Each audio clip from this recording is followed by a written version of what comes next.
everyone, and welcome to another episode of One Pittsfield with Mayor Marchetti. In just a few moments, I'll be joined by the city's Chief Information Officer, Kevin Zawistowski. But first, I have a few updates to share. Over the past several weeks, I have hosted several meetings and attended several community events that I'd like to highlight quickly. First, the Pittsfield Fire Department recently lost a valuable member of their team, retired Chief Bob Trewinski. Chief Trewinski served in the fire department for 32 years, and I expressed my deepest condolences to his family, friends, and extended families at the PFD. Not only was Chief Trewinski the chief, but he and his wife were dear friends. I attended the committee of the whole meeting in which members of the City Council were considering recommendations that were made by the Charter Review Committee. Charter Review recommended changes to the charter objection, terms of office, and finance procedures. These recommendations are coming back from the committee to full council as part of their May 27th meeting. Joined the 25-year luncheon at DeConnick, in which 15 staff members were recognized for many dedicated years of service to the Pittsfield Public Schools. I attended the 5th anniversary celebration of the Katie Doherty Veterans Village at Soldier On. There are 14 one-bedroom units designated for women veterans on site. As a member of the school committee, we were in the early stages of hiring an interim superintendent and began the interview processes last week. At this coming school committee meeting on May 14th, the school committee will vote to hire an interim superintendent for the next fiscal year. Recently, 4 city employees completed the 2024-2025 MMA Suffolk Certificate in Local Government Leadership and Management Program.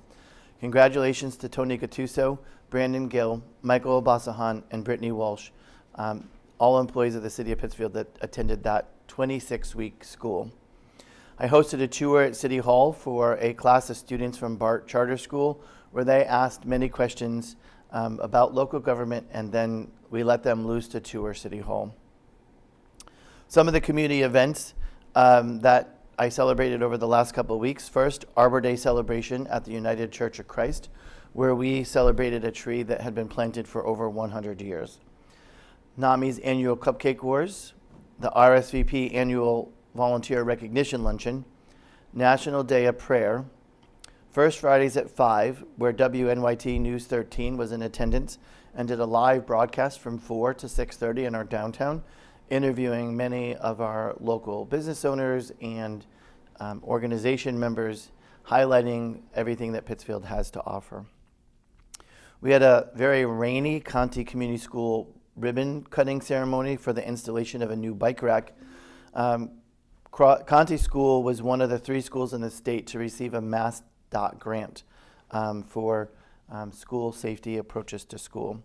Attended the Wild Acres Fishing Derby and was supposed to attend a park cleanup at Dorothy Amos Park, but the weather had that canceled, and so I look forward to that being rescheduled. So 2 acknowledgements. First, happy first anniversary to Face Frame Collective on North Street, because they just recently celebrated their 1-year anniversary. And as I mentioned earlier, I attended the Katie Doherty Veterans Village for Women, so congratulations to Soldier on that 5th year anniversary. As I say at every show, if your business or organization is celebrating a milestone or some other exciting news, please send an email to my office at mayorsoffice@cityofpittsfield.org with the details, and we would like to recognize you as part of the program coming forward. Now to the City Council agenda, which is a pretty lengthy agenda in comparison to the last couple. First, we have a $988,000 grant from the United States Department of Transportation for a portion of construction for a new taxi lane at the airport. There's an order to raise and appropriate $226,246,942 for the fiscal year 2026 municipal budget.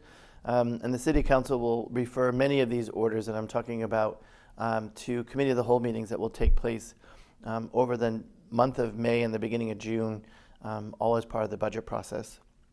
There are 2 orders requiring the establishment of water and sewer rates for fiscal year 2026.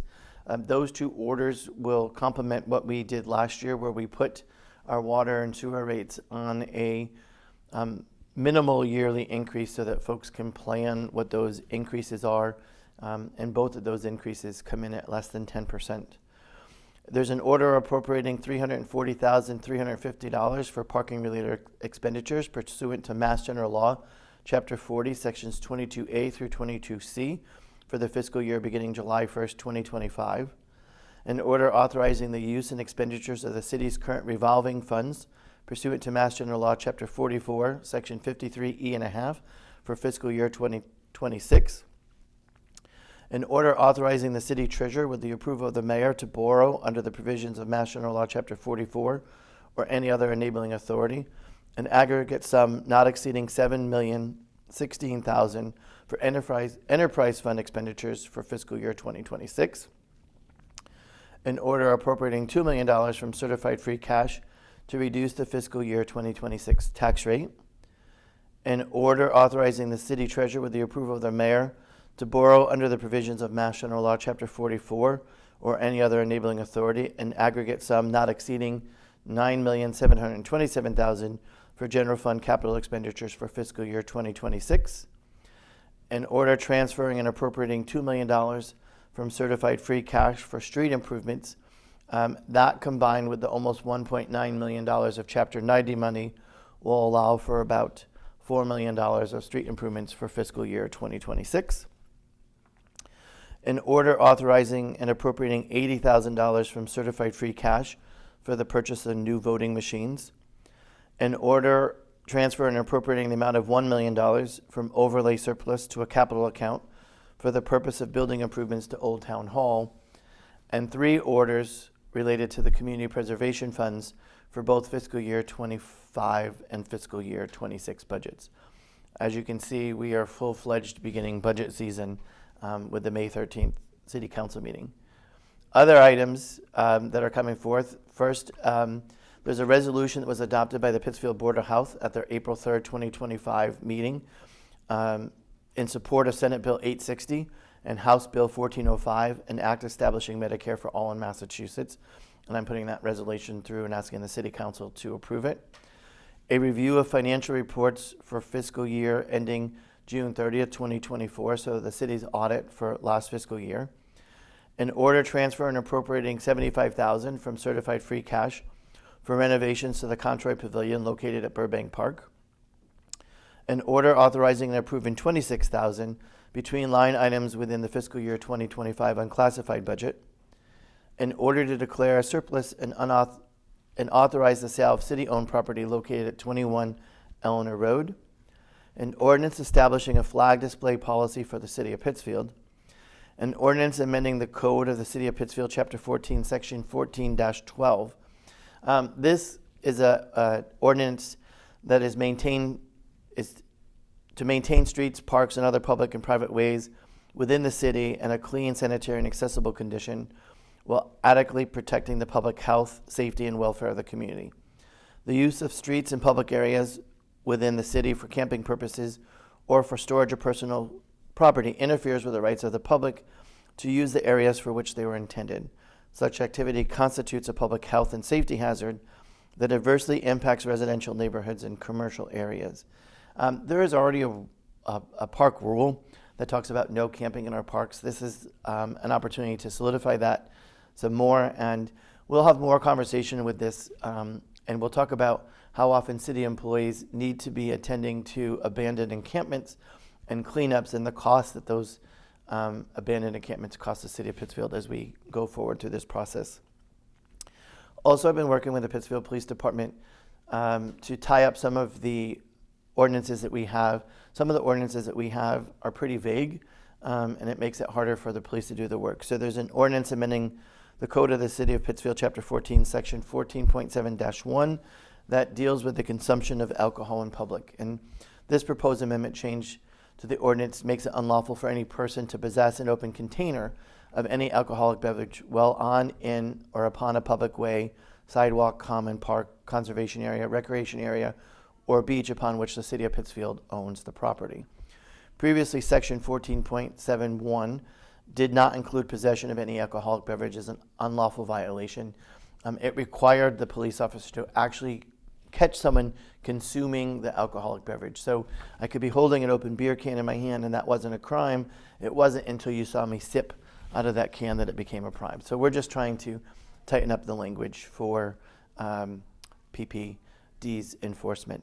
There's 2 reports coming back from committees, and one is an ordinance to change section 2.5-25, which is license requirements, fees, and exemptions for dogs. And that is all about kennel licenses, cost, and process.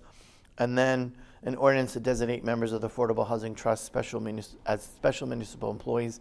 And as you may remember, a couple months ago, we did that for all of our boards and commissions, and we missed this one. So we're just playing catch up with that one. So that provides you an update of what I've been doing and what the next city council meeting is going to look like. And now we'll turn to our Chief Information Officer, Kevin Zawistowski. So Kevin, as what we've done for all our shows is I've asked all the departments first just to introduce yourself and talk about the journey of how you came to the city of Pittsfield, and maybe in your case, how you came to the city of Pittsfield, left the city of Pittsfield, and then came back to the city of Pittsfield. Yes. So I grew up in Pittsfield. I was raised in Pittsfield. I love Pittsfield as a place of my childhood. I went off to college. Couldn't figure out what I wanted to do with my life, and ended up joining the Army. I went away for a little more than 10 years. Came back to Pittsfield after working as a government contractor. I saw the opportunity open up within the city for the Chief Information Officer position. It seemed like a very welcome change from the government contracting, and a way to get back into a more service-oriented career for me, rather than in a contracting career. And it gave me an opportunity as somebody returning to the city with a young family to really make a difference in the community, and take my experiences living across the country and working for different big organizations to apply that to maybe help out the city. So for those that may not know, which is probably many people, what are the major responsibilities of the Chief Information Officer? By and large, the biggest responsibilities we have is the strategic planning and operations of information technology for the city. Now, that's a very nebulous way of describing that. We plan for the procurement, replacement of IT systems, anything from servers that contain email servers, our financial systems, right down to the laptops that are on each employee's desk. And we have a few branches off of that. We take care of police department and fire department IT systems too, which can include working with radios and the infrastructure in between those departments and offices. So it's a very broad range of responsibilities that touches nearly every department in the city. So you touched on something, and so I was going to ask you what are the projects that your department is currently working on, but I think what I want to start with is one of the projects that I know, which I kind of give you a hard time a lot after being in the private sector for as long as I have been. The world that I grew up in terms of cybersecurity and IT is far different than what I see in City Hall. But on touching on the projects, now your department has been leading the charge, and you made the reference to laptops on everyone's desks. Yes. When I got to the city of Pittsfield as mayor, not only do I have a desktop, but I have a laptop, and I have a phone, and I have. Your department has really been diligently working on trying to catch us up to the private sector. Yes. So talk about that and some of the other projects that have going, and obviously that project is a major dollar savings if you don't need to be maintaining all this equipment. Yes. Yeah, it's this very delicate dance. So I come from the federal government side mostly, where cybersecurity is very, very strict and very tightly regulated, similar to the financial industry or banking. So when I come in, I have a kind of a twofold mandate. We have the technical infrastructure that we have that needs technical cybersecurity solutions, and then we have the kind of softer managerial or operational side of cybersecurity, which includes governance and policy. And we're largely doing well with the technical side, and we're starting to transition to the governance and policy. And some of that will bounce back to technical. So like, for example, when an employee has multiple computers, it increases what we call in the industry their attack surface, the amount of devices that can be vulnerable to an outside attack. And then on the IT side, it also increases the burden on IT to maintain and manage those devices. So if we can efficiently reduce the amount of devices one person has down to a single, well-performing, well-managed, well-secured device, it has multiple benefits to the city, not just budget and cybersecurity.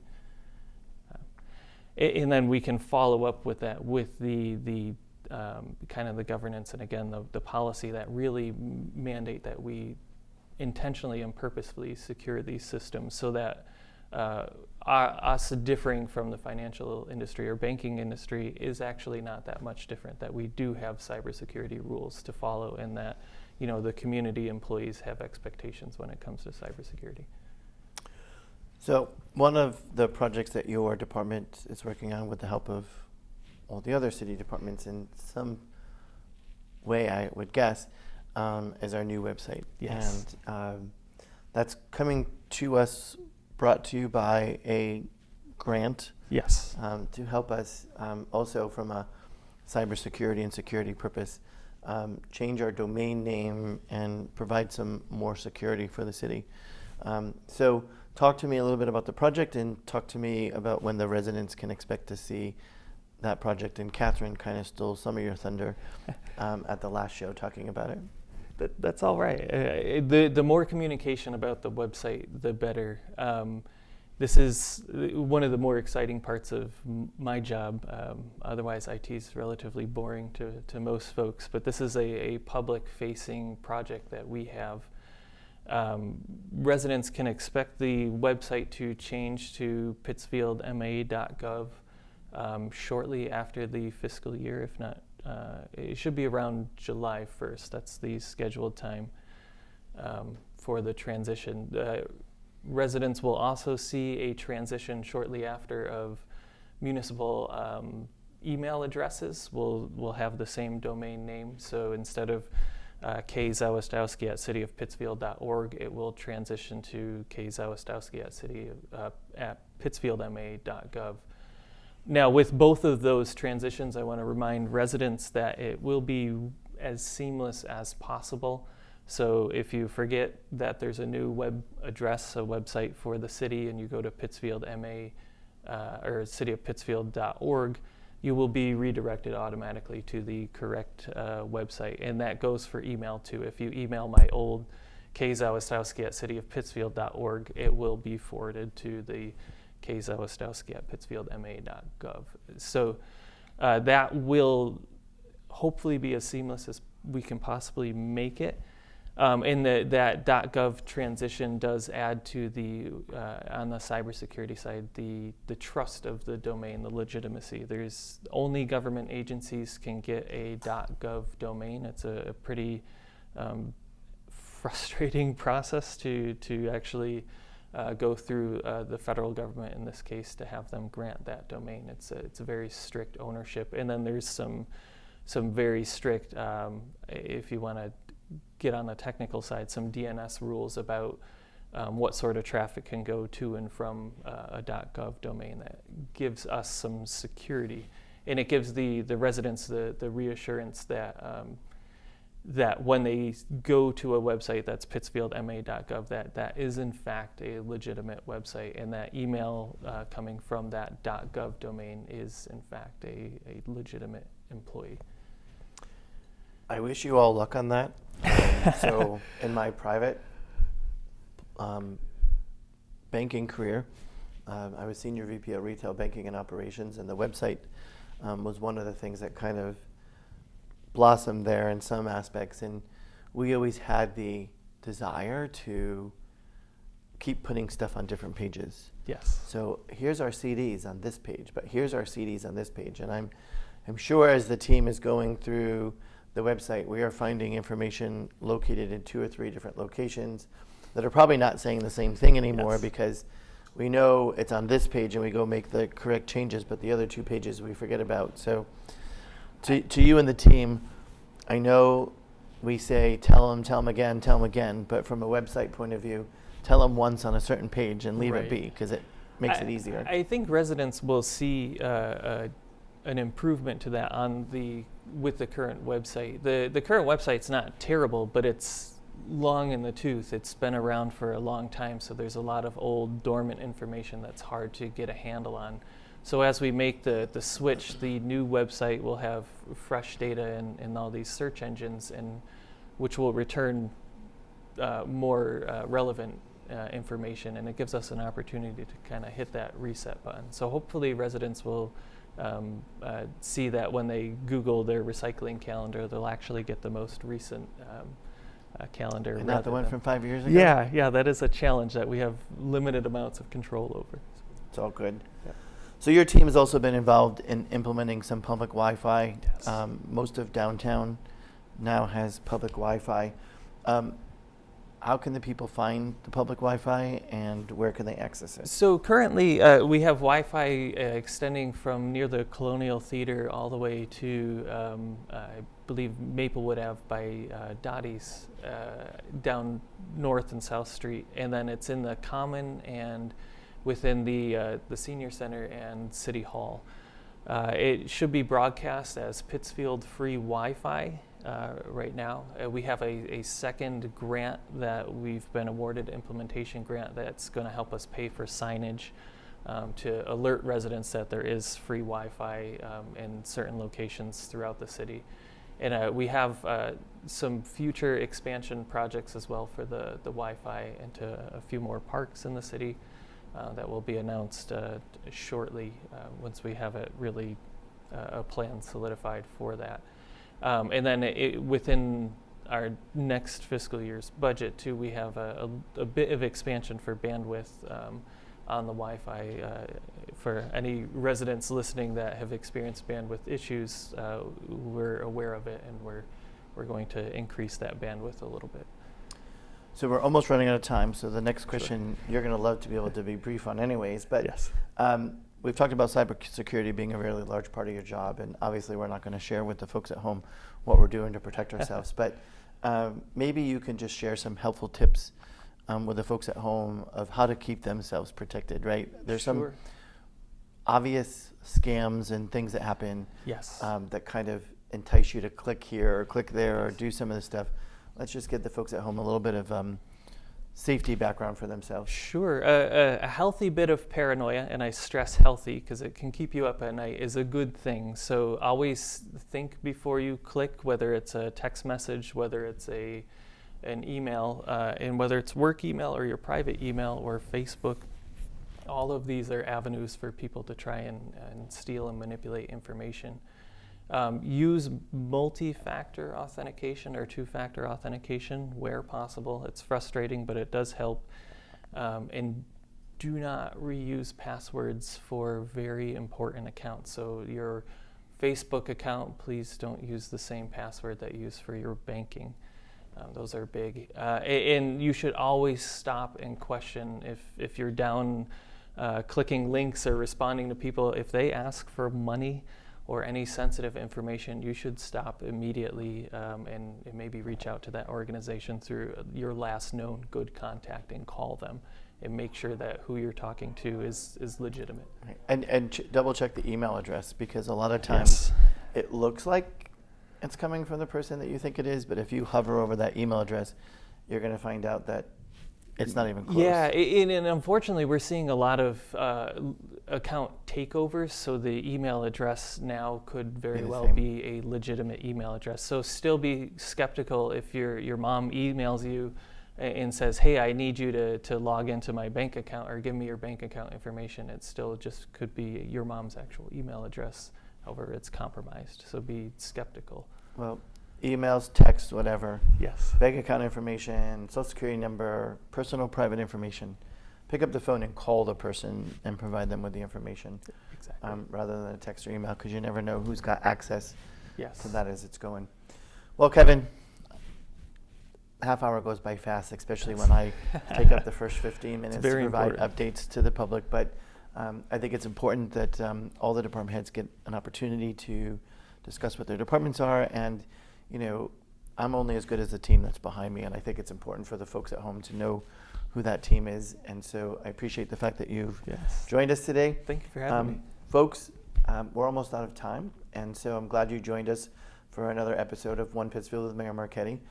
The month of May and June will be very busy, and hopefully by our next show that will air on May 27th, we can actually talk to you about two of the budget hearings that we'll have already been through, and some of the other informations that we're bringing forward. So for now, it looks like spring out there. Enjoy the good weather, and we'll talk to you in the next episode.